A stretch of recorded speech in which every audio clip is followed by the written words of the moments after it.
A couple of days ago, I went to the red carpet premiere of Now You See Me, Now You Don't. I personally thought the movie was fantastic. There's been one scene I can't quite get out of my head though, and it seems that every version of Now You See Me has one of these scenes. The first movie had that iconic intro sequence where all of the magicians are doing magic in their respective styles. Jesse Eisenberg does the snap change that every YouTube magician showed how to do a tutorial on. The second movie had that really cool cardistry sequence that every magic content creator tried to recreate with varying degrees of success. The third movie takes it up a notch with a practical, magic-packed, one-take sequence that they internally call the Magic Showdown. And Lionsgate has been kind enough to give me some footage so I can break down all that practical magic for you. So the scene starts off with the old and the new horsemen sort of breaking and entering into a house where there's a ton of magic memorabilia that they all nerd out over, me included, and then they meet up with Morgan Freeman. They're sort of arguing in new school magic versus old school magic, and this is where the little magic fight starts, and the one take starts now. This room is where old relics go to their final resting place. Yep. You're probably right, Thaddeus, but not before they have one last shot at glory. What's going on here? Pretty good, but you should try to do things a little more slow. Really? Let your audience enjoy the real magic. Okay, not that. The card starts to float and then rise up. This is a variation of the hover card or the UFO card popularized by Bob Hummer. Using thread isn't really a new idea in Magic, but spinning the card so it looks like it's floating and flying around rather than just flailing on a string is what makes Bob Hummer's version Bob Hummer's version. In the real world, one end of the thread would be taped on the card and the other would be taped on the magician's neck, behind the magician's ear, or even in some cases I've seen the magician put the thread in their mouth and control it that way when they have no tape, because the show must go on. Here, however, when the card starts to rise up, it appears that Dominic Sessa does not have thread attached to him. The thread is attached to a reel that is being held off camera by a person, maybe attached to the ceiling or a C-stand, so that Isla Fisher can walk up midair, grab the card, breaking the thread. Now you've got a playing card. She folds up the card and says a line about, now, when does a diamond trump a heart? And here I'm being a little nitpicky, but that, of course, depends on the game. And then, when does a diamond trump a heart? Well, she turns the card, which is a diamond, into a heart. Whatever, I'm being nitpicky there. Let's get back to the magic. And in Magic, that is perfectly accurate because it doesn't make sense, but a magician will say anything to justify doing a trick. The patter doesn't have to be good if the trick is good, though we all like it when the patter's great, right? But is a diamond trumped by a heart? Oh, there it is. Nice misdirection, but... It looks like she ditches the card off frame, right at the bottom of the frame where somebody hands her a diamond real quick. It is impressive how quick it is, and then she does a cool production sequence to bring the diamond into view. And again, this diamond, which is the heart, is the central focus of the movie. Justice Smith then walks up to her, does a cool thing, and grabs the diamond mid-air, and walks over to perform a giant version of the shell game. Round and round they go. Where they stop, nobody knows. Good as gone. Black art, tables rigged. Speaking of the shell game is sort of what got me started and noticed on YouTube. My short of the shell game has almost 20 million views, which is absurd, and I posted a full performance of the shell game. So if you want to see a real magician perform the shell game, a full 11-minute performance, you can check out that video, and if you like it, subscribe. Anyway, Justice Smith performs the shell game excellently, and I don't even need to break down the magic because Jesse Eisenberg does it in the movie for us. Black art, tables rigged. Saw it when I came in. Time for a clean escape. If you want to know more about black art, just ask Will Tsai or Shinlim. Anyway, my personal good close friend Dave Franco grabs the diamond from the black art table, runs to the other side of the room, talking about planning the perfect escape. Again, magicians will say anything to justify a cool trick that they know how to do, even if the pattern doesn't super make sense. So, again, super accurate, I love it.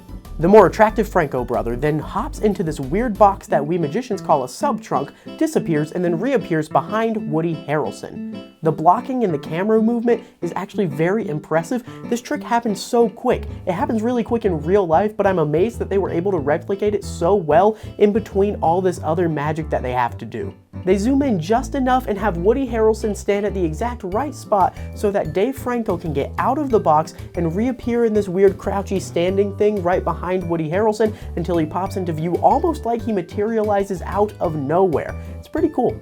I'd like to mention here that every single trick in this sequence is helped by two facts. One, the camera is controlling where we, the audience member, looks, and two, we aren't able to hear the apparatus because they can cut that sound right out of the movie. If you look closely here, you'll see the trap door. In real life, that'd be a little loud and we'd have to do it to silence and there would be music playing. You can't do it this close like that for a real person because they could stand up and see behind the box and they'd hear the trap door.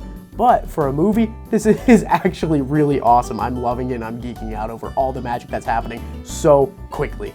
After Dave Franco makes his escape, Woody Harrelson decides it's time to bring cards back into play. Hey, enough of the warm-up act, time for the headliner. I want you to think of one of these cards, but don't think of the one you think I want you to think of. Got one? Yeah, I got one. What was your card? 4 of hearts. Oh. Nice one, Professor. I'm impressed.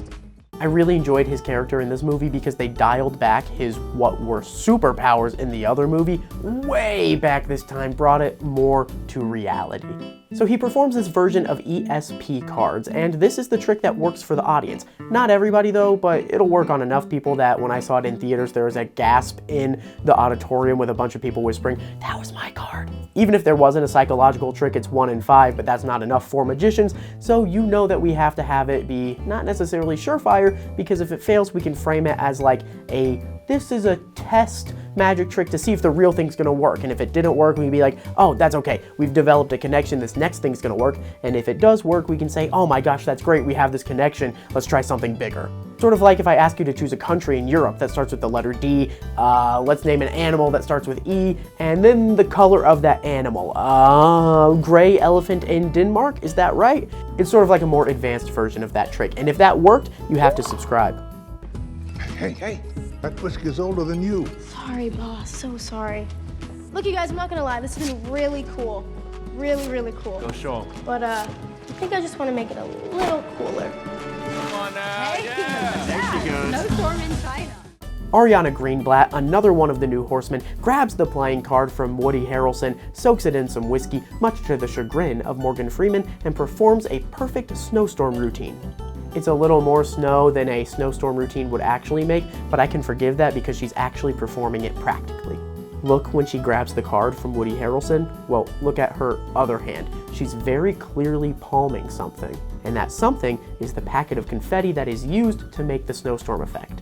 Dipping the card in liquid isn't actually required, but on stage, magicians will do this in real-life performance to provide some sort of justification for how ripping up a napkin or a playing card in this case will actually create all that snowstorm. It's just weird justification. And sometimes, well, I won't tell you this, but maybe let's think in your head that it might have to do with wetting the packet of confetti before we have to perform the snowstorm routine, but you didn't hear that from me.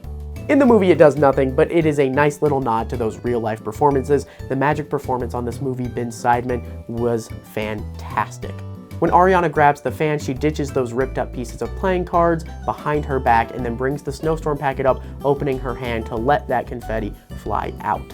Okay, you know, this isn't in the script, but as I'm watching it back and thinking about it, I don't know if the fan behind her is actually like a electronic fan that's like letting out more confetti, or if the confetti is actually just CGI. I can't quite tell. I can tell you she's performing it for real. Everything in here has been practical, but I don't know if they're adding more confetti in post. They probably are, because Isla Fisher is about to walk through here and do a quick change. Look at that, that was cool.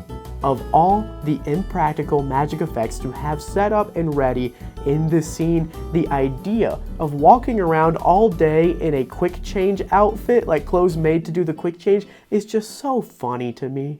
But it looks amazing, so you're gonna do what you have to do. And honestly, I used to not really get the idea of a quick change act, but then I saw one in person, and it was amazing. It was at the Magic Castle, and it was like a 6-minute routine of just outfit changes after outfit changes. And they even did a version like this where they did it under throwing confetti or glitter or something, but holy, it was an amazing art. It was like a 6-minute choreographed magic dance. It was so cool. And that scene sort of wraps up here. Everybody gets their moment to shine. There's a little bit of confrontation between Jesse Eisenberg and Dominic Sessa, the leader of the Old Horsemen and the leader of the New Horsemen, but that's not magic, so I'm not going to include it in this video. You'll have to watch the movie to see that. I just think it's really cool that there was amazing practical magic, all of that magic effect for like 90 seconds of a one-take scene. Take care.